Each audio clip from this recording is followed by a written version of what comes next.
ಶ್ರೀ ಕ್ಷೇತ್ರ ಧರ್ಮಸ್ಥಳದಲ್ಲಿ mask man ಹೇಳಿಕೆಯನ್ನು ಆಧರಿಸಿ ಧರ್ಮಸ್ಥಳಕ್ಕೆ ಕೆಟ್ಟ ಹೆಸರು ತರುವ ಹುನ್ನಾರ ನಡೆಸುತ್ತಿದೆ.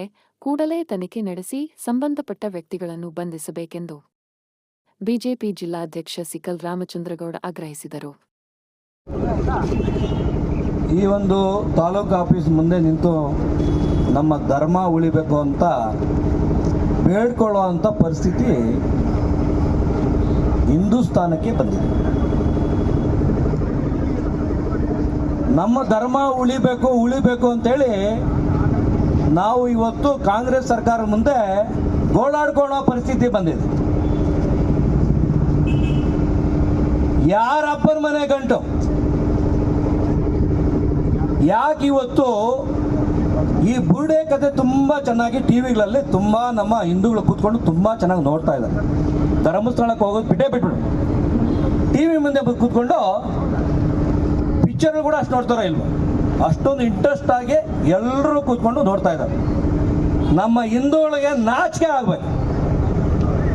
ಇವತ್ತು SIT ತನಿಖೆ ಮಾಡಿದಾಗ ಯಾರೇ ಚಕಾರ ಎತ್ತಿಲ್ಲ. ಕಾರಣ ಯಾಕಂತ ಹೇಳಿದ್ರೆ ಏನು ಹೆಣ್ಮಗಳಿಗೆ ಅನ್ಯಾಯ ಇರತಕ್ಕಂಥದ್ದು ನ್ಯಾಯ ಕೊಡಿಸೋದ್ರಲ್ಲಿ 12 ವರ್ಷದಲ್ಲಿ ಸುದೀರ್ಘವಾಗಿ ತನಿಖೆ ನಡೀತಾ ಇದೆ. ಅದಕ್ಕೆ ಯಾರೂ ಅಪೇಕ್ಷೆ ಮಾಡಿರಲಿಲ್ಲ, ಯಾರು ಅದಕ್ಕೆ ಅಡ್ಡಿಪಡಿಸಿರಲಿಲ್ಲ. ಇಲ್ಲಿ ಎಲ್ಲ ಒಂದು ಸಂಸ್ಥೆಗಳಿಂದ ತನಿಖೆ ಆಯಿತು, CBIಯಿಂದ ತನಿಖೆ ಕೂಡ ಆಯಿತು. ಆ ಮಗಳಿಗೆ ನ್ಯಾಯ ದೊರಕೋವರೆಗೂ ನಾವು ಹೋರಾಟ ಮಾಡ್ತಕ್ಕಂಥ ಜವಾಬ್ದಾರಿ ತಗೋತೀವಿ, ಹೋರಾಟ ಮಾಡಲೇಬೇಕು. ಆದರೆ ಅದರ ಹೆಸರಿಡ್ಕೊಂಡು ಒಂದು ಹುನ್ನಾರ ಮಾಡಿಕೊಂಡು ಬುರುಡೆ ಕತೆ ಶುರು ಮಾಡಿ ಅರ್ಧ ಗಂಟೆ ಒಬ್ಬ ಸಮೀರ್ ಅಂತಕ್ಕಂಥ ಹುಡುಗ ಒಂದು ಟಿವಿ ಒಂದು ಯೂಟ್ಯೂಬಲ್ಲಿ ಕೂತ್ಕೊಂಡು ಒಂದು ಕತೆ ಕಟ್ಟಿರ್ತಕ್ಕಂಥ ಕತೆ ಹೆಂಗಿದೆ ಅಂತ ಹೇಳಿದ್ರೆ, ಇವತ್ತು most advance technology artificial intelligence ಇಟ್ಕೊಂಡು ಟೆಕ್ನಾಲಜಿ ಇಟ್ಕೊಂಡು ಯೂಟ್ಯೂಬಲ್ಲಿ ಒಂದು ಕತೆ ಕಟ್ಟಿದ.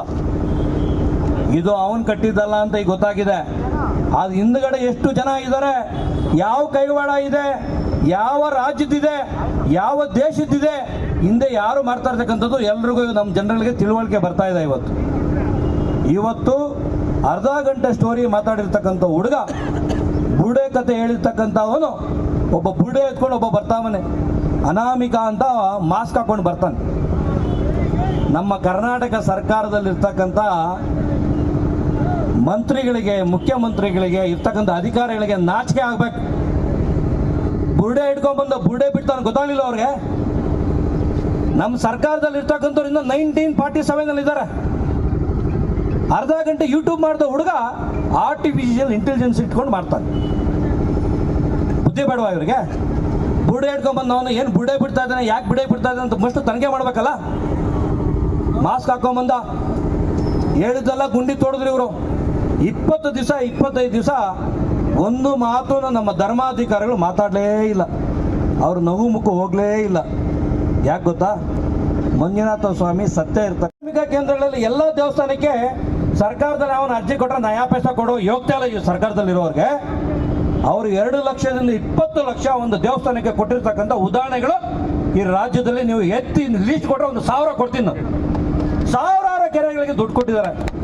ಯಾರಪ್ಪನ ಮನೆ ಗಂಟು ಅಂತ ಸರ್ಕಾರದಲ್ಲಿ ಇರ್ತಕ್ಕಂಥವ್ರು ಇವತ್ತು ಅವ್ರ ಮೇಲೆ ಹೊರೆ ಹಾಕಿದ ತಕ್ಷಣ 1 ತಿಂಗಳು ಟಿವಿಗಳಲ್ಲಿ ಪ್ರಚಾರ ಮಾಡಕ್ಕೆ ಬಿಟ್ಟರು. ಧರ್ಮಕ್ಕೆ ಹೊಡೆತ ಕೊಲ್ಲಿ ಆಗ್ತಕ್ಕಂಥ ಕೆಲಸ ಮಾಡಿರ್ತಕ್ಕಂಥ ಜವಾಬ್ದಾರಿ ಯಾರು ಎತ್ಕೋಬೇಕಂತ ಹೇಳಿದ್ರೆ ಈ ಸರ್ಕಾರ.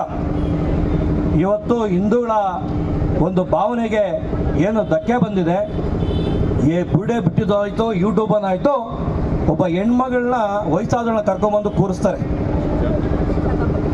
ಆ ಸುಜಾತ ಭಟ್ಟು ಮದುವೆನೇ ಆಗಿಲ್ಲ.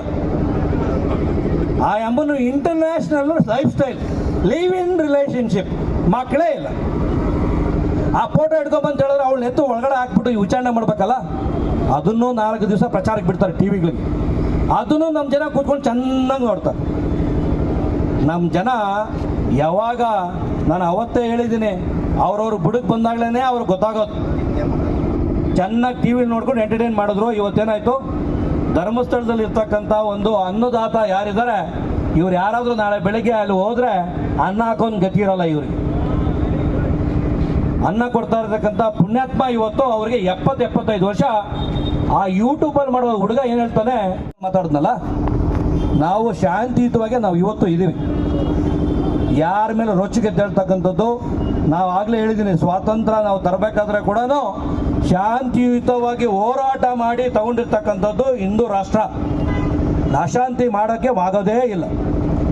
ಆದರೆ ಅವರು ಧರ್ಮ ಉಳಿಸ್ಕೊಳ್ಳೋದಕ್ಕೆ ಏನು ಬೇಕಾದ್ರೂ ಅವ್ರಿಗೆ ಈ ಕಾಂಗ್ರೆಸ್ ಸರ್ಕಾರ ಬಂದಿದ ತಕ್ಷಣ ಅವರಿಗೆ ಶಕ್ತಿ ಬಂದ್ಬಿಡುತ್ತೆ.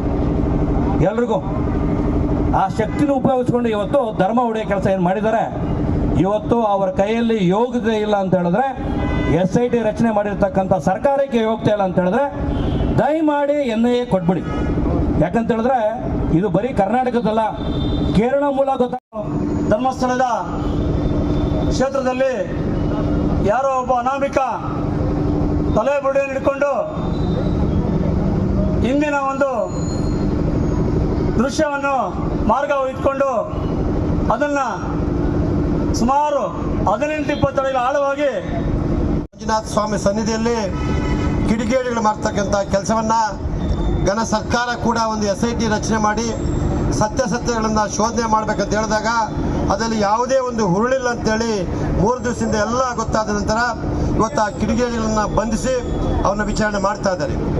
ಇದು ಏನು ನಮ್ಮ ಧರ್ಮಸ್ಥಳದ ನಮ್ಮ ಮಂಜುನಾಥ ಸ್ವಾಮಿಯವರ ಶಕ್ತಿ, ಅವರ ಮೇಲೆ ಇರ್ತಕ್ಕಂಥ ಇಡೀ ಕೋಟ್ಯಾಂತರ ಜನ ಭಕ್ತಾದಿಗಳ ಒಂದು ನಂಬಿಕೆಗೆ ಚ್ಯುತಿ ಬರೋ ರೀತಿಯಲ್ಲಿ ಮಾಡಿದರೆ ಅದನ್ನು ಆ ಚ್ಯುತಿಯನ್ನು ಕಡೆಗಣಿಸಬೇಕು, ಆ ಕಳಂಕವನ್ನು ನಿರ್ಮೂಲನೆ ಮಾಡಬೇಕಂತೇಳಿ ನಾವೆಲ್ಲರೂ ಕೂಡ ಇವತ್ತು ಇಡೀ ರಾಜ್ಯಾದ್ಯಂತ ಇವತ್ತು ನಮ್ಮ ಚಿಕ್ಕಬಳ್ಳಾಪುರ ಜಿಲ್ಲೆಯಲ್ಲಿ ನಮ್ಮ ಜಿಲ್ಲಾಧ್ಯಕ್ಷರಾದ ರಾಮಚಂದ್ರಗೌಡ ನೇತೃತ್ವದಲ್ಲಿ ಜಿಲ್ಲೆಯ 5 ತಾಲೂಕುಗಳಲ್ಲಿ ಕೂಡ ಇವತ್ತು ನಾವು ಹೋರಾಟ ಮಾಡ್ತಾ ಇದ್ದೇವೆ.